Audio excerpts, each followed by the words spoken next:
σημαίνει πετάνκ? Πετάνκ, σε ποια γλώσσα είναι αυτό? Γαλλικά.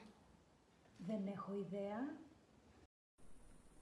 Μαμά, θες να μας πεις λιγάκι τι είναι το πετάνκ?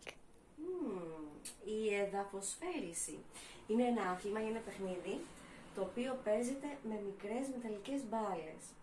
Ανήκει στην ευρύτερη κατηγορία που λέγεται balls και στόχος του παιχνιδιού είναι μία μπάλα ή μάλλον πολλές να πλησιάσουν όσο πιο πολύ γίνεται σε μία πιο μικρή, η οποία είναι ο στόχος. Ευχαριστούμε πολύ. Παρακαλώ. Μαμά, ξέρεις τι σημαίνει η λέξη πετάνκ στα γαλλικά? Όχι. Μαμά, τι σημαίνει η λέξη πετόν? Εδαφοσφαίριση. Μπαμπά, Ορίστε. τι σημαίνει το πετάνκ?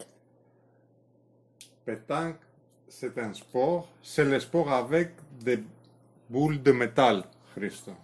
Ευχαριστώ, μπαμπά. Μαμά, τι σημαίνει το πετάνκ? Είναι η εδαφοσφαίριση. Ένα παιχνίδι με μεταλλικές μπάλες. Μαμά, ξέρεις τι σημαίνει πετάνκ? Νεκτάριε, μου φαίνεται ότι είναι ένα ομαδικό παιχνίδι που παίζεται με βόλους.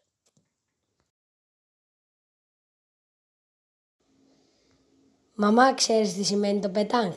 Όχι, Χρόνη, δεν ξέρω τι σημαίνει.